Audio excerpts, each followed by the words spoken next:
Et si la France était plus fragile qu'on ne le pense? Derrière les grands discours politiques, les promesses de relance et les plans de soutien à répétition, une réalité dérangeante s'installe depuis plus de 50 ans. La France vit à crédit. Année après année, gouvernement après gouvernement, les dépenses dépassent les recettes, comme une famille qui continuerait à agrandir sa maison en s'endettant sans jamais vérifier son compte. Résultat, une dette publique qui dépasse désormais 3 000 milliards d'euros, un record historique qui place la France parmi les pays les plus endettés d'Europe. Mais le plus inquiétant, ce n'est pas le montant, c'est l'habitude. L'habitude de dépenser sans compter, de repousser les réformes et de croire que l'État trouvera bien une solution. Ce système, longtemps soutenu par des taux d'intérêt bas, s'effrite aujourd'hui sous la pression de l'inflation, des crises géopolitiques et de la perte de confiance des investisseurs. Pour beaucoup, le mot faillite paraît excessif. Et pourtant, regardez autour de vous. Hausse du coût de la vie, services publics saturés, impôts qui augmentent sans que la qualité suive. Ce n'est pas une théorie économique, c'est votre quotidien. Le pays n'est pas encore à genoux, mais il avance sur un fil. Ce fil, c'est la confiance. Celle des citoyens, des marchés et surtout celle que chacun place dans sa propre capacité à gérer l'argent. Parce qu'au fond, une nation n'est que la somme de ses foyers. Mais alors, comment en est-on arrivé là? Comment une puissance mondiale, cinquième économie de la planète, a-t-elle pu creuser un tel gouffre sans jamais en sortir? Et surtout, que peuvent faire les Français, vous, moi, nous, pour reprendre le contrôle, non seulement de nos finances personnelles, mais de notre avenir collectif? C'est ce que nous allons explorer ensemble.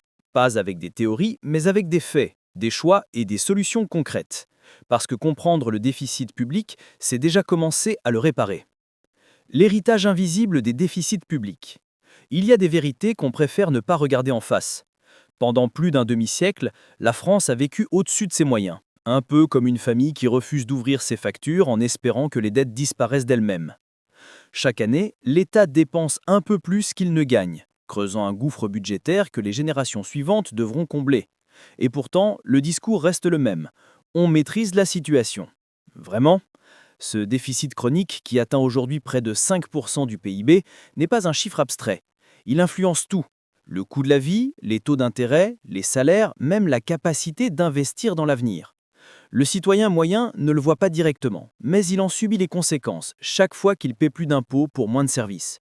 La France n'est pas pauvre, elle gère simplement son argent comme un ménage qui refuse de faire un vrai plan financier. Ce déficit permanent agit comme une inflation silencieuse. Il ronge la valeur de l'épargne et la confiance dans la monnaie. En 2023, le simple service de la dette, c'est-à-dire les intérêts payés sur les emprunts passés, a dépassé les 50 milliards d'euros, plus que le budget du ministère de la Défense. Imaginez, chaque euro emprunté aujourd'hui, c'est un euro que vos enfants devront rembourser demain avec des intérêts. Et quand la dette publique devient un monstre de plus de 3 000 milliards d'euros, le pays perd sa marge de manœuvre. L'État doit faire des choix douloureux. Réduire les aides, augmenter les impôts ou laisser filer encore la dette. Mais dans les trois cas, c'est le citoyen qui trinque.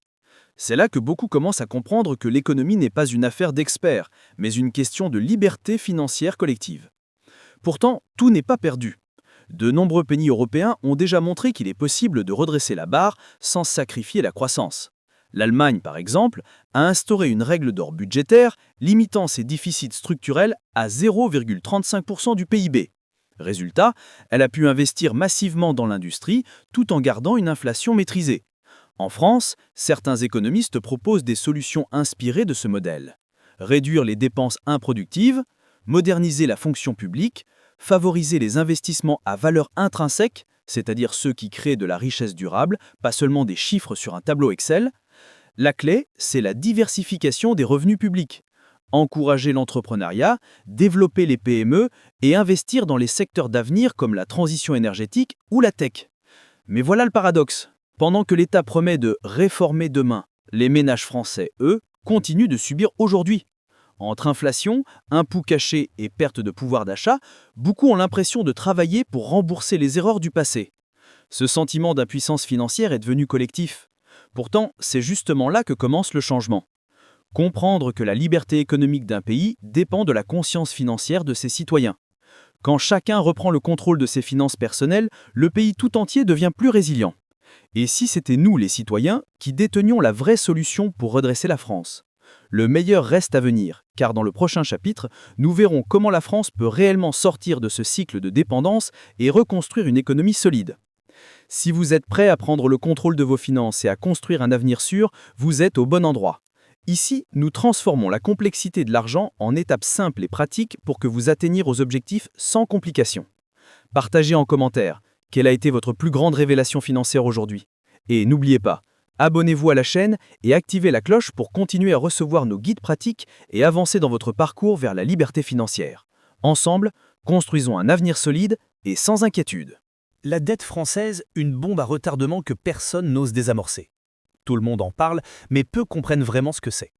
La dette publique française n'est pas juste un chiffre farfelu affiché sur un écran à Bercy. C'est un poids invisible que chaque citoyen porte sur ses épaules. Aujourd'hui, elle dépasse les 3 000 milliards d'euros, soit plus de 45 000 euros par Français, nouveau-né compris. C'est un peu comme si chaque foyer possédait une carte de crédit nationale, utilisée depuis 50 ans sans jamais être remboursée. Ce mécanisme a longtemps semblé fonctionner, car les taux d'intérêt étaient bas, presque nuls. Mais depuis que la Banque centrale européenne a relevé ses taux pour lutter contre l'inflation, la réalité frappe fort. La France doit emprunter plus cher, juste pour continuer à payer les dettes d'hier. C'est le cercle vicieux parfait, une machine qui tourne à vide, alimentée par la peur de s'arrêter. Le plus inquiétant, c'est que cette dette ne finance plus vraiment des investissements à valeur intrinsèque. Dans les années 60 ou 70, la France empruntait pour construire. Routes, hôpitaux, écoles, TGV. Aujourd'hui, une grande partie de ces emprunts sert à combler des déficits courants, c'est-à-dire à payer les salaires, les retraites, les subventions ou les aides d'urgence. En d'autres mots, on dépense de l'argent qu'on n'a pas pour maintenir un niveau de vie artificiel. Le danger, c'est que cette dette n'enrichit plus le pays. Elle l'endort. C'est la différence entre investir pour créer un actif productif, un investissement, et consommer pour acheter du temps. Et ce temps, tôt ou tard, s'épuise. Un économiste du Trésor le disait récemment, la France ne vit plus à crédit, elle survit à crédit. Mais comment désamorcer une telle bombe sans provoquer d'explosion sociale ? La vérité, c'est que réduire la dette nécessite une discipline budgétaire que la France n'a plus pratiquée depuis des décennies. Cela passe par des choix difficiles. Réduire la taille de l'État, simplifier les structures, encourager la diversification économique et revoir certaines dépenses symboliques mais inefficaces. Imaginez une entreprise qui refuse de regarder ses comptes depuis 30 ans. Elle continuerait à investir au hasard, à distribuer des primes, à entretenir des filiales déficitaires. À un moment, le marché la rattraperait. Pour un pays, c'est pareil. La confiance des investisseurs internationaux est la clé. Si elle s'effrite, les taux montent, la monnaie perd de sa valeur intrinsèque et la spirale devient incontrôlable, exactement comme on l'a vu en Grèce ou en Italie il y a quelques années. Pourtant, tout n'est pas noir. Certains économistes voient dans cette crise une opportunité historique, celle de repenser la manière dont la France gère son argent. Plus qu'une question de chiffres, c'est une question de mentalité. Revenir à une logique d'investissement productif, d'innovation locale et de responsabilité collective pourrait redonner de la vigueur à l'économie. Les ménages peuvent en faire autant, apprendre à équilibrer leur budget, à investir plutôt qu'à épargner passivement, à créer leur propre plan financier. Après tout, un pays n'est que la somme de ses citoyens. Si chacun apprend à mieux gérer son argent, c'est toute la nation qui devient plus solide. Et le plus surprenant, c'est que certaines mesures qui paraissent extrêmes aujourd'hui, comme la réorientation des dépenses publiques ou la mobilisation de l'épargne nationale, pourraient bientôt devenir inévitables. Le vrai enjeu n'est donc pas de savoir si la dette est un problème, mais quand elle le deviendra vraiment. Et ce moment pourrait arriver plus tôt qu'on le pense. Car dans les coulisses, un autre danger se prépare, plus insidieux encore, celui de la captation de l'épargne privée. Oui, l'argent dormant sur nos comptes pourrait devenir la prochaine cible de l'État en quête de liquidité. Et c'est exactement ce que nous allons découvrir dans le prochain chapitre, une vérité que peu osent dire à voix haute. Quand l'État regarde votre épargne, le risque silencieux dont personne ne parle. Imaginez un matin ordinaire. Vous ouvrez votre application bancaire, comme d'habitude, et découvrez un message inhabituel. Retraite temporaire limitée, mesure exceptionnelle de stabilité économique. Ce scénario peut sembler sorti d'un film, mais il a déjà existé. En 1945, l'État français a gelé 80% des avoirs bancaires, imposant un échange forcé de billets pour sauver les finances publiques. Plus récemment, certains pays européens ont instauré des prélèvements exceptionnels sur l'épargne pour éviter la faillite de leurs banques. Et si cela vous semble impensable en France, détrompez-vous. Le gouvernement évoque déjà la création de produits d'investissement patriotiques destinés à financer la défense nationale. Autrement dit, Le jour où les caisses se vident, l'État ne frappe pas aux portes, il puisera directement dans nos comptes. Ce qui rend cette menace si dangereuse, c'est sa subtilité. On ne parle plus de confiscation brutale, mais d'un effort collectif, d'un devoir national. Les mots changent, mais le résultat reste le même. Votre épargne devient un levier budgétaire.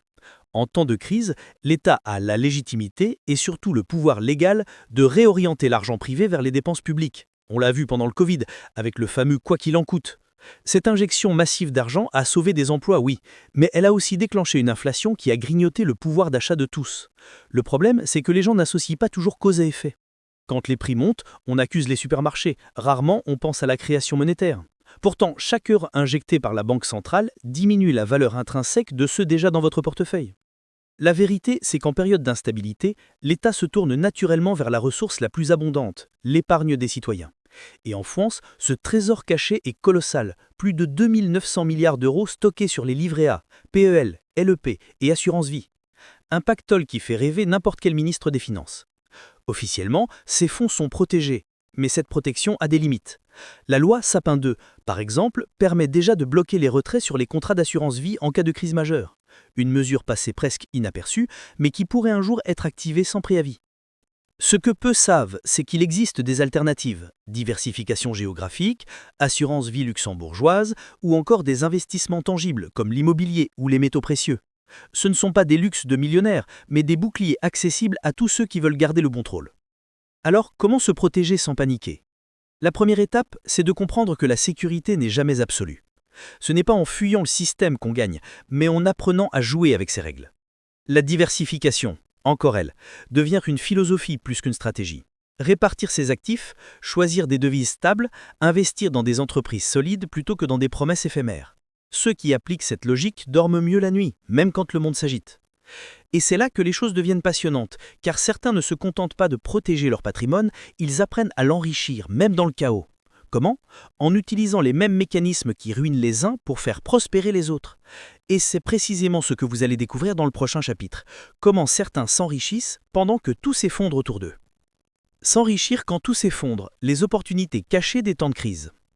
Quand tout le monde panique, une minorité reste calme et ce sont souvent eux les gagnants de l'histoire. Pendant que la majorité se réfugie dans la peur, certains comprennent que chaque crise est une redistribution silencieuse de la richesse. Prenez l'exemple de l'Allemagne dans les années 1920. L'hyperinflation a ruiné des millions de rentiers, mais ceux qui avaient investi dans l'immobilier, les terres ou les matières premières ont vu leur fortune exploser. C'est la loi des cycles économiques, ce que les uns perdent, d'autres le gagnent. En France, c'est pareil aujourd'hui. L'inflation grignote les livrets A, les taux montent, les ménages s'inquiètent. Pendant ce temps, ceux qui investissent intelligemment dans les secteurs à valeur intrinsèque, énergie, défense, technologie, alimentation, bâtissent leur indépendance financière. Ce n'est pas de la chance, ce sont des opportunités concrètes accessibles à tous ceux qui veulent garder le contrôle de leur argent. Les crises créent des nouveaux besoins. Pendant la pandémie, les géants du numérique et de la logistique, Amazon, Cdiscount, Carrefour Online, ont vu leurs profits exploser alors que d'autres secteurs s'effondraient.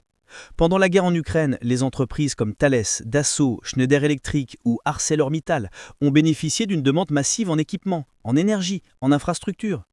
Ce sont des exemples concrets de diversification intelligente, investir là où la société ne peut pas s'arrêter. Quand tout vacille, les priorités changent, on ne cherche plus à acheter, on cherche à survivre. Ceux qui possèdent les ressources vitales, énergie, eau, nourriture, technologie, contrôlent la partie. Et devinez quoi? Ces opportunités sont accessibles à tous via les ETF thématiques ou les actions européennes cotées. Même un petit investisseur peut placer 100 € dans un fonds orienté sur l'autonomie énergétique et participer à cette transformation.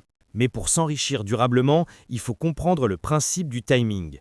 On ne s'enrichit pas pendant la panique, on se prépare avant qu'elle n'arrive.